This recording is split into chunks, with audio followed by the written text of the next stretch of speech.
সম্পৰ্কত কাজিয়া হৈছে হ'বই, মিছ আণ্ডাৰষ্টেণ্ডিং হৈছে হ'বই, আৰু এই কাজিয়া মিছ আণ্ডাৰষ্টেণ্ডিং এই সকলোবোৰৰ অন্তত অভিমান হৈছে হ'বই, আৰু অভিমান হোৱাটোতো স্বাভাৱিক কথা। কিন্তু এই যে ইগ'ৰ প্ৰব্লেমটো থাকে, এজনেও আগতীয়াকৈ মেছেজ অথবা ফোন কৰিব নিবিচাৰে, এইটোৱে আপোনাৰ সম্পৰ্কটো কিন্তু শেষ কৰি দিব।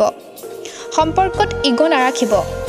ভালপোৱাজনৰ ওচৰত সৰু হোৱাটো জৰুৰী। দুয়োজনে অভিমান কৰি বহি নাথাকিব। এজনে যদি অভিমান কৰিছে, আনজনে ভাঙিবলৈ যত্ন কৰিব। এজনৰ যদি ইগ'ৰ প্ৰব্লেম আছে, তেন্তে আনজনে নাৰাখিব। কাজিয়া কৰক, অভিমান কৰক, কিন্তু এটা সীমাৰ ভিতৰতহে। এটা কথা মনত ৰাখিব, সম্পৰ্ক এটা ভাঙিবলৈ বৰ সহজ, কিন্তু সম্পৰ্ক এটা গঢ় দি চিৰজীৱন আগুৱাই নিয়াটো বহুত কঠিন। সেই কঠিন কাম আপুনি কৰক। সম্পৰ্কটো জীয়াই ৰাখিবলৈ কিছুমান কথা এৰা ধৰাৰ মাজেৰে চলক।